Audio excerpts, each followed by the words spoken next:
코스닥의 반격은 여기까지인 걸까요? 대장주 반도체 투톱의 연속 상승에 오늘 코스피는 매수 사이드카가 발동됐지만 코스닥은 다소 힘이 빠진 듯한 모습입니다. 이럴 때 개인들은 어디를 주목해 봐야 되는 건지 오늘 오후장 체크포인트 시간은 김태성 IS 본부장 모시고 자세한 이야기 나눠보도록 하겠습니다. 본부장님 안녕하세요. 안녕하십니까? 네, 안녕하세요. 오늘은 확실히 코스피의 날인 것 같긴 해요. 매수 사이드카까지 발동이 됐고 근데 지금 또 코스닥도 낙폭을 줄이면서 같이 올라오고 있거든요. 네. 오늘 시장 좀 어떻게 보고 계세요? 이런 날도 있어야죠. 우리가 7월 달에 힘들었던 건 뭐냐면 7월이 아니죠. 지난 상반기 동안 좀 힘들었었던 때가 어디냐면 올라갈 때 코스피만 올라갔을 때 힘들었잖아요. 반대로 이제 하락하고 나서 반등이 나올 때는 그동안 강했던 코스피보다 더 약했던 코스닥이 또 올라오니까 이건 이거대로 또 많이 불편하고 힘드셨던 것 같아요. 그런데 지금 어떻게 보면 8월 들어오면서 우리나라만의 순환매가 나타나고 있음은 앞으로 전체적인 시장의 체력을 좀 생각해 봤었을 때는 굉장히 우호적인, 긍정적인 흐름이다라고 좀 볼 수는 있을 것 같습니다. 다만 이제 개인 투자자분들이 여기서 조심해야 될 건 뭐냐면 쫓아다니려 하시는 분들이 지금 많을 거예요. 반등 나올 때 코스피 비중이 너무 많은데 생각보다 반등이 이제 코스닥에서 나오니까 내가 그러면 지금 가지고 있는 코스피를 조금 매도하고 코스닥으로 가야 될까? 아마 이런 포모 현상에 시달렸었을 분들이 네. 어제 그리고 오늘 꽤 지금 많을 것 같거든요.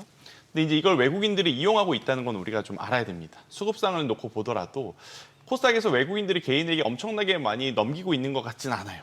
그래도 일정 부분 최근 반등에 따른 차익 물량을 지금 들어오는 개인들에게 좀 넘기고 있고 그러면 이 외국인의 수급은 어디로 가고 있느냐? 정말 오랜만에 코스피로 가는 상황이다 보니까 오늘 상대적으로 전자닉스의 강세가 그러한 흐름 때문에 나타나고 있는 것만은 우리가 알고 있어야 어떤 섹터와 어떤 종목을 사실 때 사시더라도 전략적으로 좀 매매의 타이밍을 잡으시는 데 저는 도움이 되지 않겠나라는 의견을 한번 드려보도록 하겠습니다. 네, 오늘 참 오랜만에 좋습니다. 그런데 그동안에 부침이 워낙 거셌던 걸까요? 네. 오늘 이렇게 상승폭, 즉 시세가 남에도 불구하고 개인 투자자들의 투매가 나오고 있다라는 얘기가 있는데 네. 수급적으로는 어떻습니까?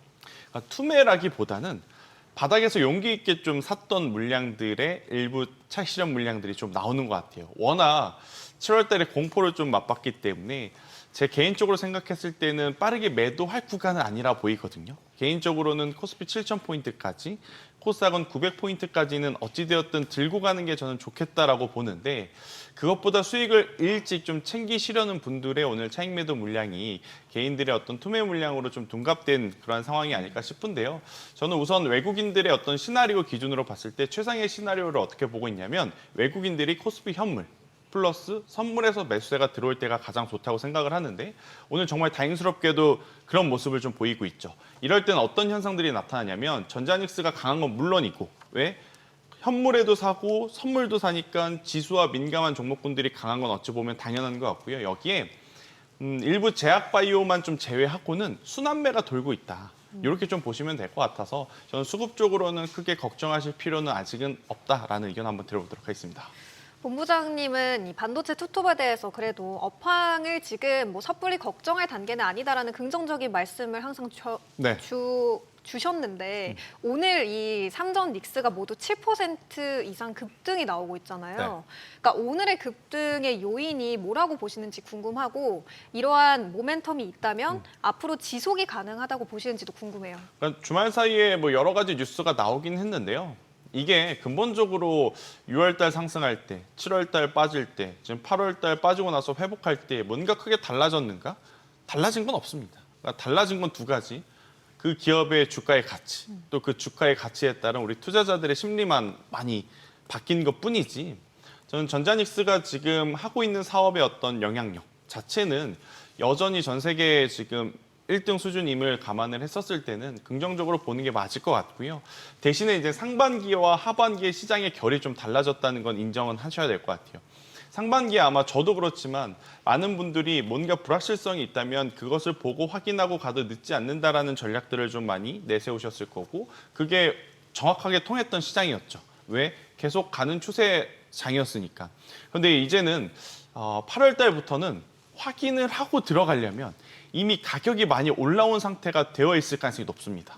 지금 화장품주들도 마찬가지고 일부 실적을 좀 보고 가볼까 했던 종목군들 보면 이미 바닥 대비 많이 올라왔기 때문에 쫓아 들어가기가 조금 어려운 시장이 됐던 것 같아요. 해서 상반기에는 확인하고 가는 게 맞아 떨어졌다면 이제부터 하반기에는 확인하고 가면 늦으니까 조금은 더 확률 높은 예측법을 저는 실적을 잡고 가야 우리가 보다 좋은 결과를 좀 낼 수 있지 않겠나 싶은데 전자닉스는 거기에 확실하게 부합하죠.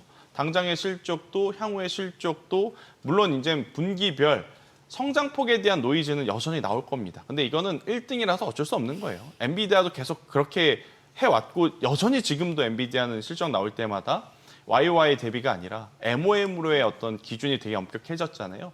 그런 것들을 또 차례대로 격파해 나간다고 하면 저는 아직은 반도체 IT의 긍정적인 시선이 조금은 더 유리하지 않을까 싶고 그리고 한 가지 더 진짜 상승과 가짜 상승을 좀 나누는 여러 가지 방법이 있겠지만 결국엔 시장은 거래량이 모든 것을 의미한다라고 좀 보시면 됩니다. 오늘 상승하고 있는 다수의 종목분들 여러분들은 등락률에 조금 많이들 집중하실 거예요.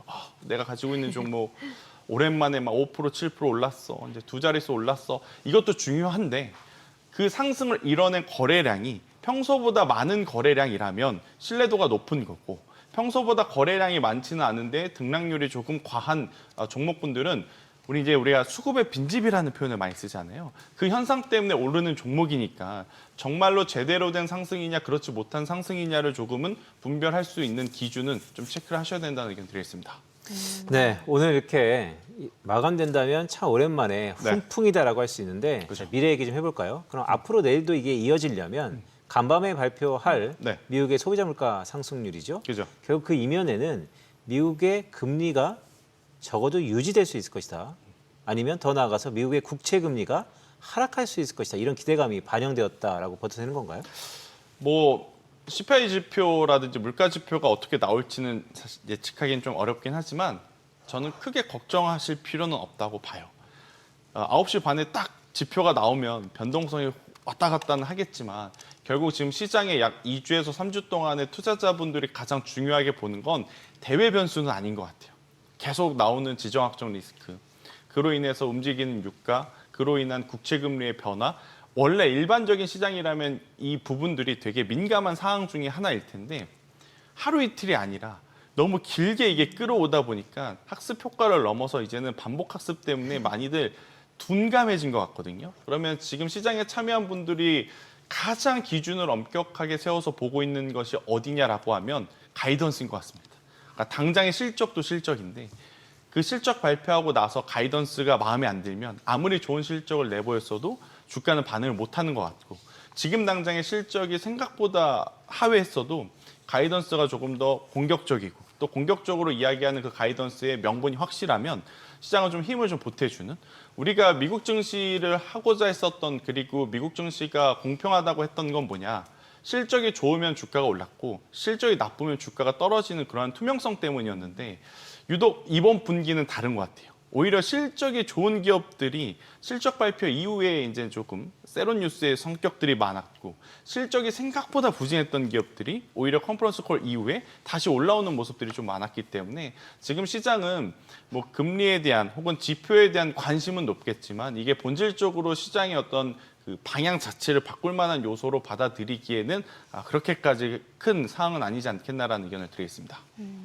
그러면 오늘 시세를 강하게 분출하고 있는 삼성전자 그리고 SK하이닉스 두 가지를 놓고 비교를 해보면 최근 좀 전반적인 시세를 놓고 봤을 때 삼성전자가 하락할 때는 하락폭이 좀 더 적고 오를 때는 조금 더 탄력적으로 오르는 경향이 있더라고요. 그 둘 중에 둘 사이에서 온도차가 발생하는 이유가 있을까요? 뭐 굳이 뽑아보자면 주주하는 정책을 누가 조금 더 투명하게 그리고 누가 더 입맛에 맞게 해줬느냐의 차이 아니면 엔비디아로 들려오는 아니면 미국 시장에서 들려오는 뉴스에 따라서 생각보다 삼성전자의 HBM4 기술이 조금 더 앞서 있을 수 있겠다라는 그런 평가들이 있겠지만 플러스 마이너스 2, 3%에 우리가 너무 의미 부여할 필요는 없을 것 같고요. 제가 이제 올해 들어오면서 꾸준히 이야기 드렸던 건 뭐냐면 삼성전자만 SK하이닉스만 어느 한쪽에 치우쳐져 있으면 올해는 좀 힘들 것 같다. 작년과 재작년 같은 경우에는 당연히 HBM을 누가 만드냐에 따라서 거기에 특화되어 있는 기업을 가지고 있는 게 시장 대비 상대 수익률을 더 높게 가져갈 수 있는 장점이었다고 하면 이제는 HBM을 삼성전자와 SK하이닉스 모두 지금 들어가 침투하고 있는 상황이잖아요. 그래서 누구 한쪽을 들고 있는 것보다는 같이 들고 있는 게 조금은 더 유리할 수 있겠다라는 의견 한번 드리겠습니다. 네, 말씀을 쭉 들어보니까 결국 상반기와 달리 아빠가 좋아, 엄마가 좋아 이런 얘기 많이 했는데 삼성전자와 SK하이닉스를 동시에 다 가져가자라는 말씀 주셨어요. 그런데 이거는 뭐 제가 질문을 드려야 될 것 같은데 여의도에서 증권사마다 삼성전자와 SK하이닉스를 바라보는 완전히 시선이 다릅니다. 그죠. 한쪽은 지금이 분수령이기 때문에 매집해야 된다. 네. 즉 우상향을 보는 것이고 네. 한쪽은 이 사이클 산업 끝났다. 이제는 하락을 보고 있는데요. 우리 네. 투자자분들께서 상당히 고민이 많을 것 같아요. 어떻게 활용해야 될까요? 저도 지난 2주 동안 가장 고민했던 게 그 부분이었던 것 같아요. 머리로는 당연히 이제 AI 버블은 아직 아니다라고 하지만 계좌의 하락폭을 보면 가슴이 두근두근 뛰죠. 좋아서 두근두근 뛰는 게 아니라 이제 수익을 많이들 뱉어냈고 네. 여차하면 이제 또 마이너스로 전환이 되는 것 아니야라는 공포감 때문에. 그런데 이제 본질적으로 제가 이제 계속 생각을 해서 내린 결론은 다소 표현이 격하겠지만 솔직한 표현입니다. 죽을 때 죽더라도 삼성전자와 하이닉스를 안고 죽어야 억울하진 않을 것 같아요. 그러니까 만약에 내가 지금 여기서 지금까지 잘 버텼는데 네. 전자닉스를 포트에서 제외하고 다른 걸 샀다가 만약에 시장의 조정이 혹은 낙폭이 커지면 나중에 회복할 때 그건 회복이 불가할 것 같습니다.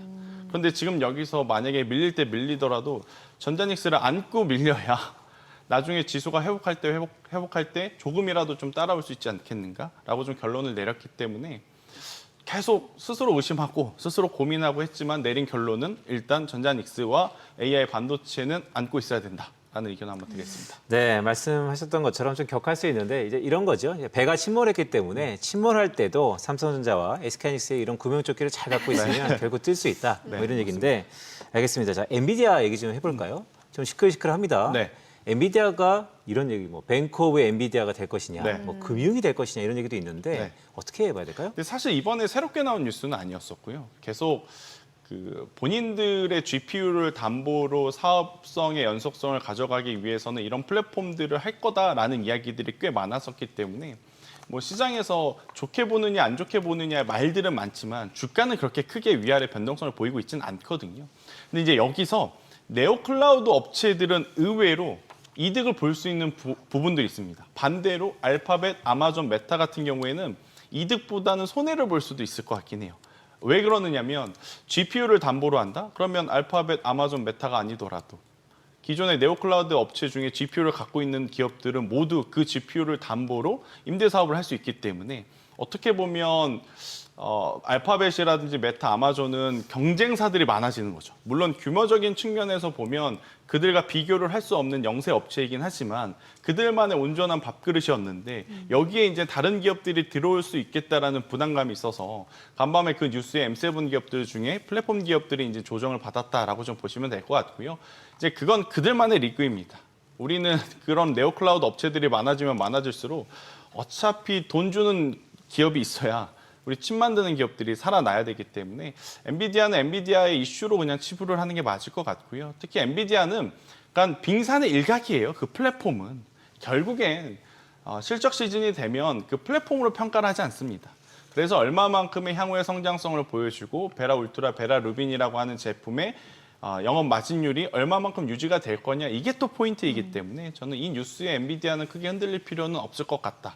대신에 최근 M7 기업들 중에 머리가 골치 아픈 게 애플일 것 같습니다.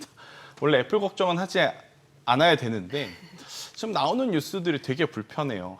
애플에서는 이거 칩 없어서 못한다라고 하고 있고 또 한쪽에서는 출시가 되게 되면 실적에 부담감이 있으니까 또 주가가 올라가지 못할 것 같다라는 이야기도 하고 있고 그래서 오히려 고민은 애플이 해야 될 것 같고 엔비디아는 크게 고민할 필요는 아직은 아니지 않나라는 의견 한번 드리겠습니다.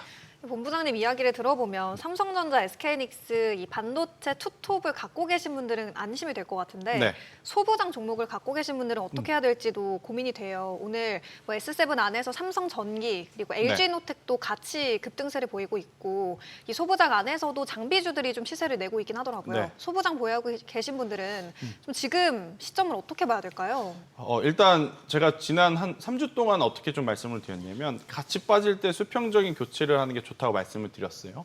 근데 오늘 같은 경우에는 지금 이제 교체하기가 좀 부담이 되죠.